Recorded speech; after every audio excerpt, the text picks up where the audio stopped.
आज हम पढ़ेंगे पुष्प के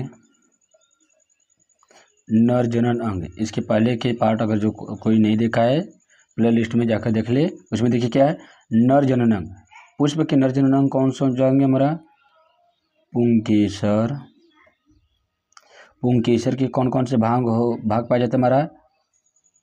परागकोश व पुतंतु।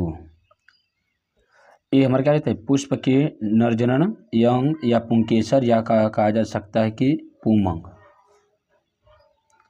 इसकी संरचना को देखा जा सकता है तो हमारा कैसा है कि इसमें देखिए क्या है कि एक हमारा क्या है, पुष्प के नरजनन अंग है, जिसमें हमारा क्या होता है, जिसमें कहा जाता है कि इसकी परागकोशों की संरचना बताया गया। जैसे इसमें देखा क्या गया है कि ए हमारा क्या है, ए एक प्रकार का हमारा क्या है, नरजनन अंग है, जिसमें इसमें देखिए क्या, एक परागकोश है, उसमें हमारा क्या होता है, एक किसका बना होता है, हमारा एक संयोजी ऊतक का बना होता है, और इसमें हमारा क्या पाया जाता है, एक तंतु होता है, जो तंतु हुआ भाग होता है जहाँ से हमारा क्या होता है, ये अंडाशय से, पुष्प के अंडाशय या हम कह सकते हैं कि अंडाशय के पास क्या जाता है हमारा, पुष्पासन से जुड़ा हुआ रहता है।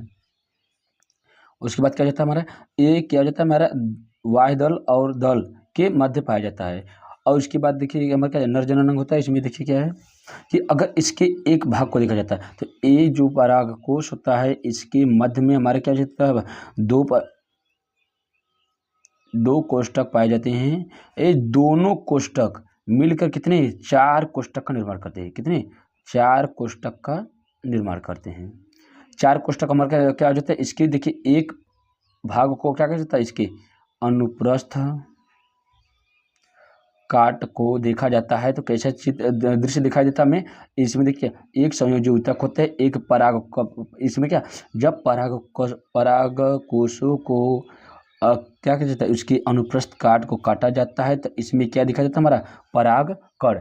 परागकण किसमें पाया जाता है हमारा, परागकोशों में। कहा जाता है जो पराग होते हैं, परागों के जो कण होते हैं यही हमारे क्या करते हैं, परागकण। ये पराग कहाँ स्थित होते हैं हमारा, ये परागकोशों में स्थित होते हैं। आगे देखिए इसमें क्या है, परागकोशों, ये क्या होता है उसके, ये परागकोशों की अनुप्रस्थ काट है। अनुप्रस्थ काट को काटा गया है तो इसमें कैसा दिखाई दे रहा है, इस प्रकार से दृश्य दिखाई दे रहा है। इसमें हमारा देखिए क्या हो जाता है, एक परागकोश भित्ति पाई जाती है। जैसे जब पराग के अनुप्रस्थ काट को काटा जाता है इसके बाहरी भित्ति को क्या कहा जाता है हमारा, परागकोश भित्ति कहा जाता है। जहाँ परागकोश में क्या होता है, स्थान जहाँ पर परागों को रखा जाता है वो हमारा क्या कहते हैं, परागकोश होता है। फिर लघु बीजाणु क्या होता है हमारा, ये मातृकोशिका होती है। मातृकोशिका उसे कहा जाता है कोशिका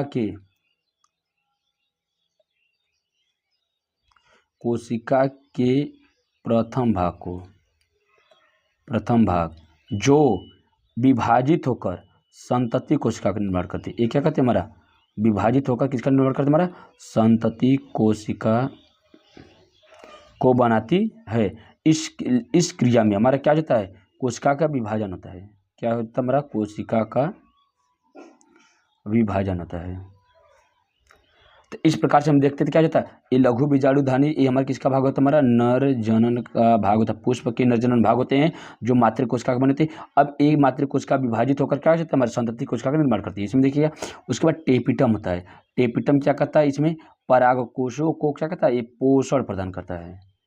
ये क्या कहता है हमारा, उसको पोषण प्रदान करता है। इसके बाद में एक इसके मध्य में क्या बचता है, एक मध्य परत पाई जाती है जो क्या कहता है हमारा, इसमें टेपिटम व इसके लघु बीजाणुधानी या परागकोशों के भित्ति को अलग करता है। इसके बाद देखिए हमारा क्या है, बाह्य त्वचा क्या होता है, परागकोशों के बाहरी परत को क्या कहा जाता है, हमारा बाह्य त्वचा कहा जाता है। इसी के बीच में हमारा एक क्या बचता है, संवहन पोल। संवहन पोल हमारा क्या जाता है जी। अब परागकोशों को किस प्रकार से नोट्स में लिखा जाएगा इसके बारे में देखिए। हम लोग क्या कहते हैं, इसको हैंड नोट्स से देखिए किस प्रकार से आपको इसको लिखा जाएगा। इसमें हमारा क्या है, नर जनन अंग, किसके, पुष्प के नर जनन अंग, जिसको क्या कहता है हमारा पुंकेसर कहा जाता है, या इसी को क्या कहता है हमारा लघु बीजाणुधानी। इसको ऐसे ही हमारा क्या कहता है, बोर्ड की कॉपियाँ लिखी जाएगी। इसमें देखिए पुंकेसर पुष्प का नर जननांग होता है। यह पुतंतु परागकोश या लघु बीजाणुधानी या परागपुट यह एवं संयोजी ऊतक का बना होता है। आपको इसके पहले बताया गया इसमें। अब देखिए क्या है, परागकोश, इसके अंदर 2 पाली नुमा संरचना होती है। इसलिए इसे द्विपाली संरचना भी कहते हैं। जो दो पाली क्या कहते हैं, दो पालीनुमा संरचना को यदि हम अनुप्रस्थ काट देते हैं तो इसमें कितनी कोने बन जाते हैं, इसमें 4 कोने या 4 कोष्ठक दिखाई देते हैं, जिसे हम क्या कहते हैं 4 कोष्ठ की संरचना कहते हैं। अब इसमें कहा जाता है कि एक कोष्ठक में क्या जाता है हमारा, एक कोष्ठक के अंदर एक लघु बीजाणु धानी, क्या जाता है एक कोष्ठक में एक लघु बीजाणु धानी समाहित होती है। इन लघु बीजाणु धानियों के अंदर लघु बीजाणु बनते हैं। आगे लघु बीजाणु धानी के पूरी तरह परिपक्व होने पर इसे परागपुट कहते हैं। जब तक इसमें परागकण बनना शुरू नहीं होंगे तब तक इसे लघु बीजाणु धानी कहते हैं। एक कोष्ठक में क्या जाता है, एक लघु बीजाणु धानी होती है और ये लघु बीजाणु धानी किस में बदल जाती है, हमारा परागपुट में बदल जाती है।